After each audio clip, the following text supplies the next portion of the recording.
So last weekend, my small town decided it was time to spice things up a bit. You see, we're not exactly known for our excitement. The highlight of our summer is usually the annual pie eating contest, and even that has lost its flavor since Old Man Jenkins retired from competition. Anyway, the town council came up with the bright idea of hosting our very own running of the bulls. Now, given our limited resources and the fact that the closest bull was probably a few hundred miles away, this was a bit of a head-scratcher. But hey, who am I to question the wisdom of the same folks who think the local pothole is a historical landmark? The day of the event arrived, and whoever was in charge of bull procurement must have had a wild night because instead of a real bull, they wheeled out this massive inflatable bull. I kid you not, it was just sitting there smack in the middle of Main Street like some bizarre parade float. At first, we all stood around scratching our heads, trying to figure out if this was some sort of joke.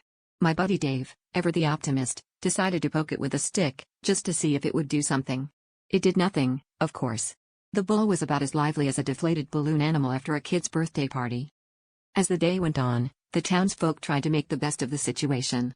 Kids were climbing on top of the bull, taking selfies, and pretending to be matadors. The mayor, trying to save face, declared it an interactive art installation, which was a fancy way of saying, "We messed up, but look, it's fun, right?" Meanwhile, the local band, who clearly had not prepared for an inflatable audience, played a mix of Spanish tunes and polka, which somehow made it all feel even more surreal. People were laughing, and the atmosphere was unexpectedly festive. It was as if we'd collectively decided that if life gives you inflatable bulls, you make a carnival out of it. Just when we thought the day couldn't get any weirder, a sudden gust of wind sent the bull rolling down Main Street like an oversized tumbleweed.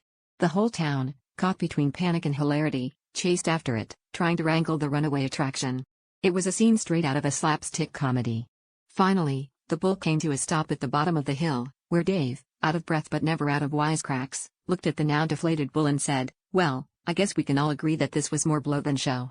And with that, our little town had unwittingly created the most memorable event in years.